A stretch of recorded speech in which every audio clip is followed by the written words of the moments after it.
It was a fruitful evening as Kenyans in New Jersey had an informal meeting with women parliamentarians visiting the U.S. on official duty.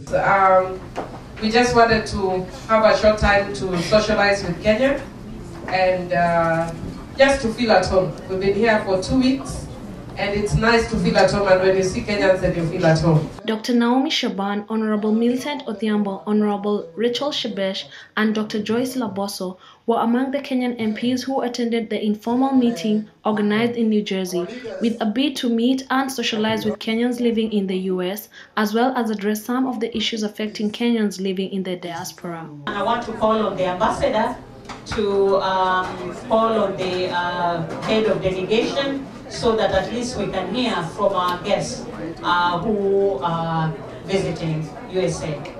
The parliamentarians were in the U.S. for a series of workshops organized by the UN and were very happy to meet and discuss some issues with Kenyans living in New Jersey. But as women parliamentarians, we have said issues touching on women, issues touching on children, issues touching on Kenyans. We have to be very, very honest. The meeting also provided a platform for various diaspora groups to make themselves known to the people who turned up for the occasion at Uhuru Garden restaurant in Paterson, New Jersey. We have had is because there's not a single day that we had Kenyan people represented by our sisters and our cousins who are female. So we always have majority of people coming here as male politicians. Accompanying the women parliamentarians was Brian Weke, Cradle Program Manager and member of NAC Kenya.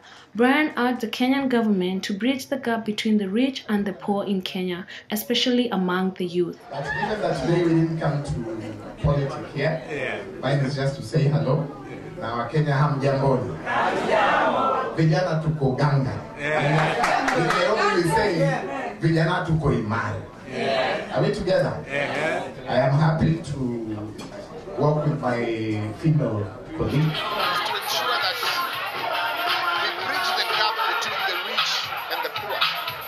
And I can assure you I've been working in virtually all corners of Kenya. Young people are languishing in poverty, and they're the ones who actually dispense violence.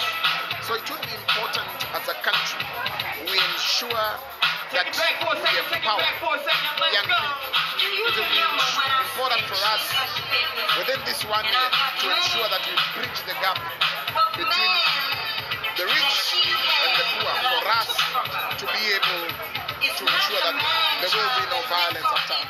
Among the issues addressed were the upcoming presidential elections, pertaining to the fact that Kenyans living in the diaspora will have an opportunity to vote.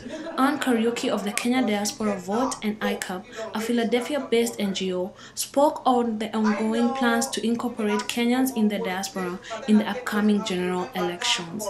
It's also Nigeria, it's Sri Lanka, it's India, it's little countries here and there that we don't even America.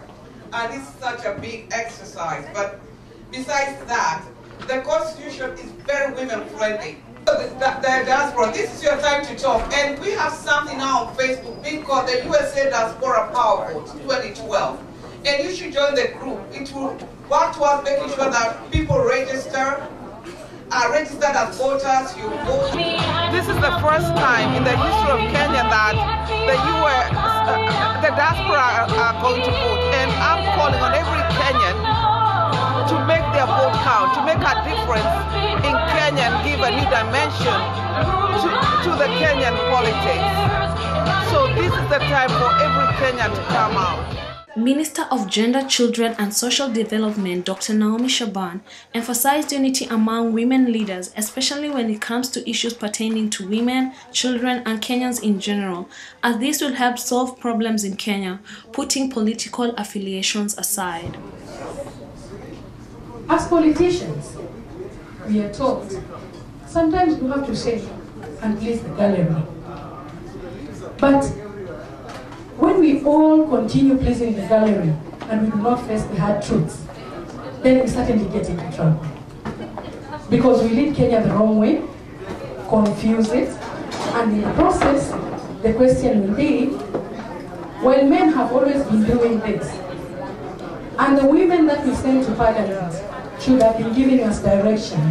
Where were you? So as Kenyan Women Parliamentarians, we say, we have to be talking about the hard truths. Ambassador to the United Nations Josephine Ojambo and founding member of the Kenyan Women Democracy Network was also present at the event and encouraged Kenyans in the diaspora to feel free to come and talk to missions to receive any support needed. Is that many of you are working very hard. You're working around the clock to make an income. We appreciate that. We're not here to force you to go back to Kenya. We're here to strengthen you in whatever you're doing. Those who want to learn about home, we're ready to share with you. Those who want us to strengthen you here, we're also ready to strengthen you here. And I know how much that message means to you. We are here to work with you in whatever context you're in. And we want you to feel free to come and look for us. Also joining the women was Lida Musimi Ogana, Director of AUC Women, Gender and Development Directorate, who spoke on integration of Southern Sudan to the East Africa community. According to the Constitutive Act of the African Union, every member state of the African Union is allowed to belong to at least 3 regional economic communities. Sudan is our newest member state. And Sudan has a choice to choose which 3 regional economic communities they should belong to. We have COMESA, which I think they are already working on. We have IGAD. Sudan, the bigger Sudan was a member of IGAD. And now it is very natural for the new Sudan to want to join IGAD. After that, Sudan will be left to choose between East African community. There is another community called Sensa, which many of the Northern African and Arab and French members of the African Union are members, and we have UMA of the Maghreb. So they will decide that, and I think they are very, very young. We just raised their flags about 3 months ago at the African Union. Lead organizer and commissioner of CASA, Daphne Kemunto, had this to say.